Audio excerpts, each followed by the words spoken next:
Hey Aquarius, welcome to the channel. These readings are multi-dimensional, which is to say that they're not for a specific time but should resonate whenever you come across them. Let's get right into your reading. The sun keeps coming up and disappearing, so the light should feel the same way, but there's generally still a lot of light left.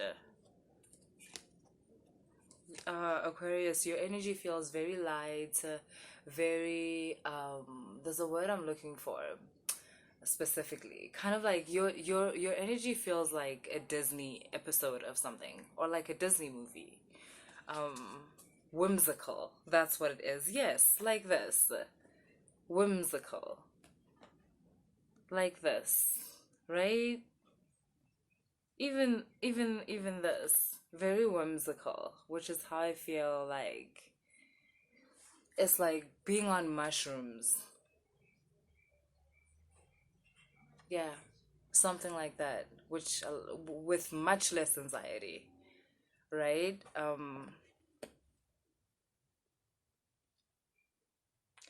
I see you just going with the flow, Aquarius. And what's interesting is that you're actually just gliding with the flow, but the flow is involving a lot of changes.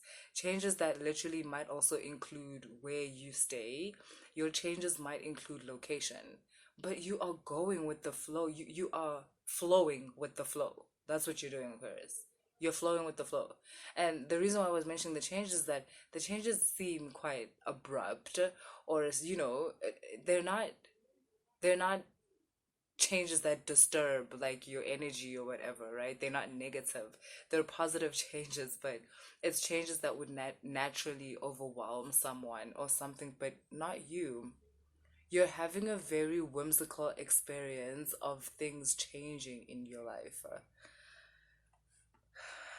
You've got the TikTok and the yin card, right? Yin is femininity, and this TikTok card is like, it's time for you to receive. I'm getting that you've put a lot of work into something, right? With this chopwood card, you've put a lot of work into something, be it energetically or physically, but it's not about to show. Things have, it's like, right, right, right.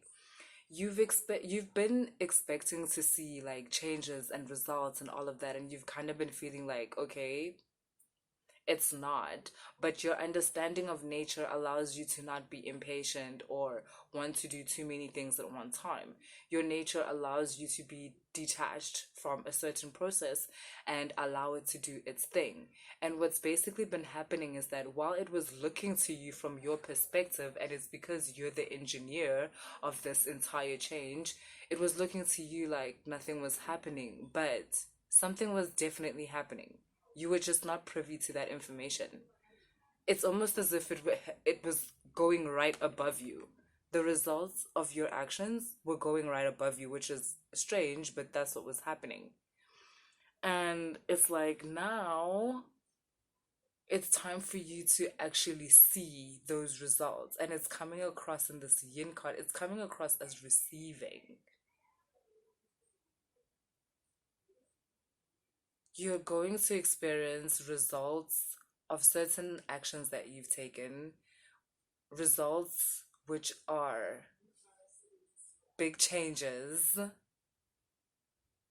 It's going to come to you in the form of something that you must receive, but it feels more like a continuous state of receiving. That's what I'm seeing here. A continuous state of receiving.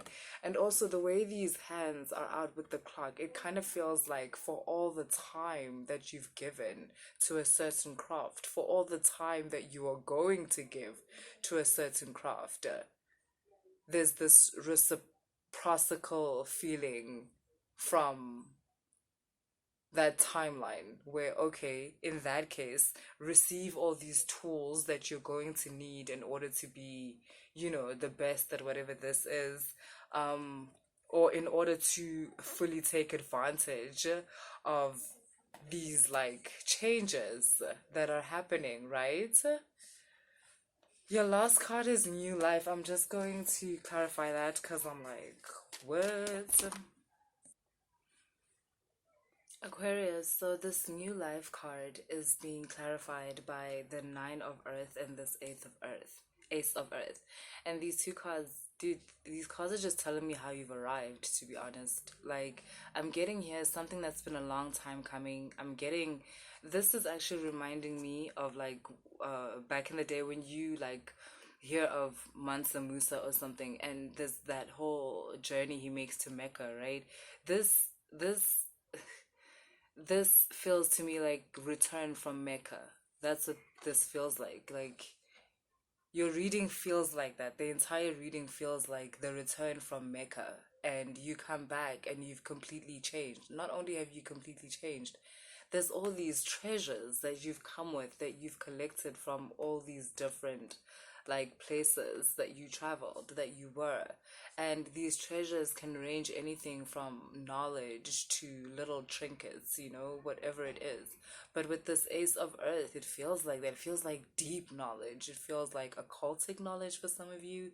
Just something, yeah, this feels like having brought back something from another world.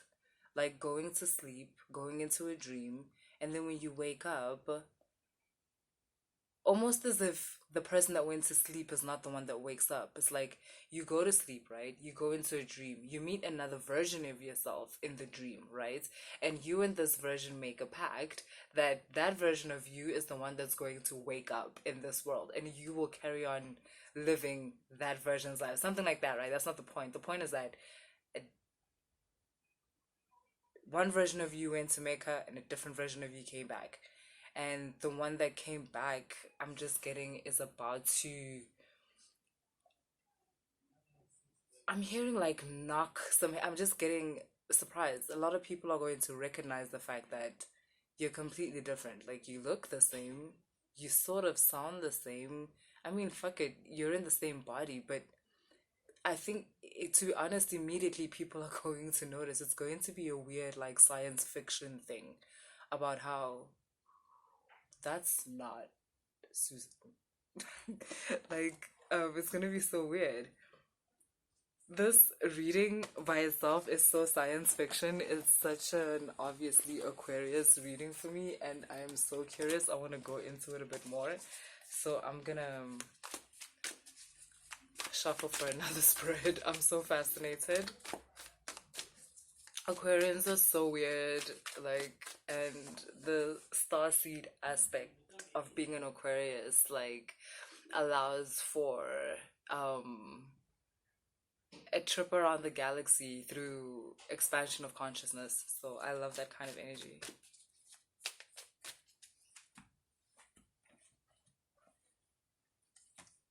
Look at this.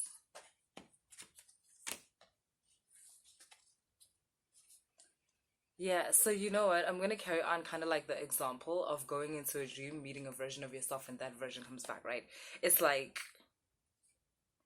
the version of you that went into the dream, it was like stagnant. It was bored with everything. It was like bored. And it's like you go into your dream and you go tell this version of yourself of this dimension that you live in.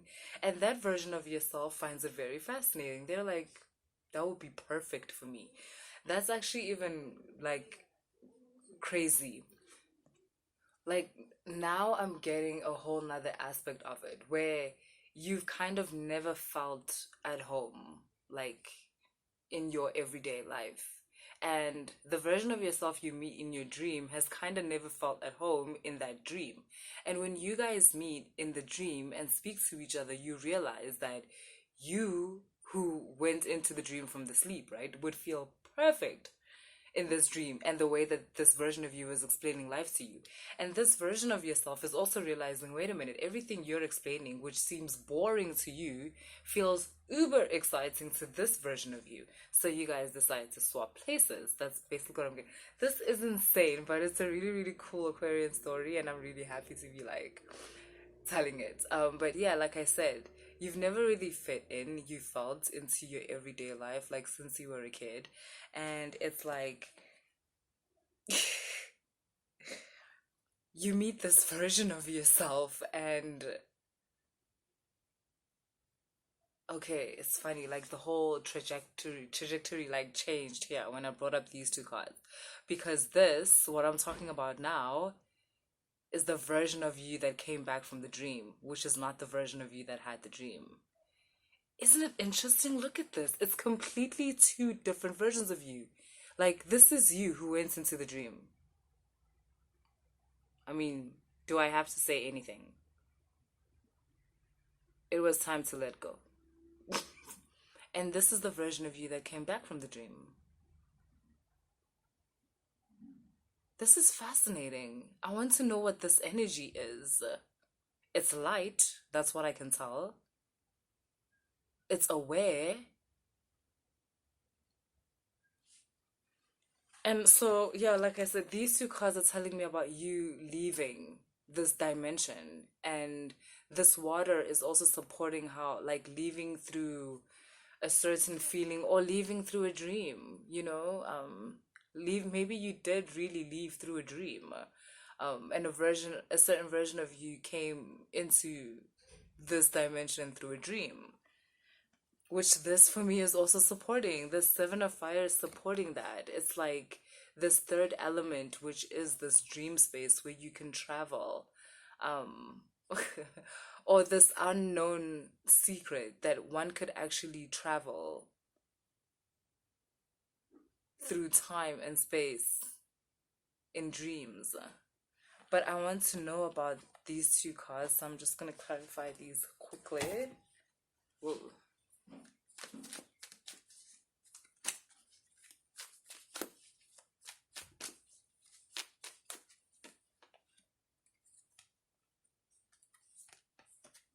Yeah, so Aquarius, I keep getting there's literally no point in talking about the version of you that went into the dream anymore because that's obsolete. It's over. It's done. So, welcome to whatever version this is of you that, was found within the dream. What I'm getting here is that you are right to perceive this world as something that you would be very comfortable in. Not only that, but something it seems that like is a perfect fit for you, because that's exactly how it's going to play out. Something about this dimension, this universe, this world is a perfect fit for you. You were made for it. And so it's so coincidental and synchronistic that you would meet that version of you in a dream and end up finding this world. I can't really get down to the nitty gritties of it. I don't understand, but I'm getting a perfect connection and how you will be able to thrive in this world in a way that the version of you that you swapped with would have never been able to thrive. Like, shame, that version of you was just not meant for this world. I don't know how that version of you ended up here. It's as if it was always meant to be you. You, this version of you that I'm talking to now, that came through the dream, you were the one that was always supposed to be here. And it's kind of like you're just going to pick up where you should, which is at a thriving point. These cards are beautiful. That's why I keep looking at them.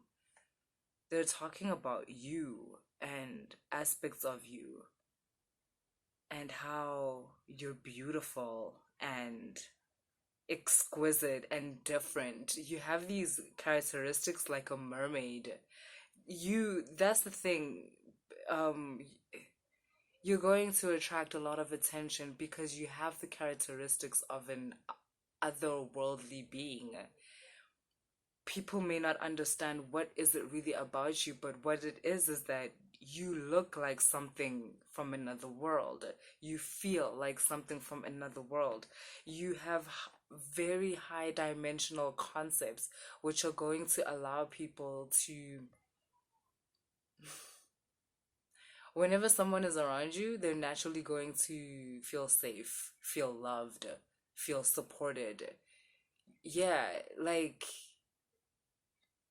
you carry very Pleiadian pink energies. I don't know how else to describe them. And at the same time, you carry very Syrian, Arcturian, like kind of like ruthless businesswoman type of energies.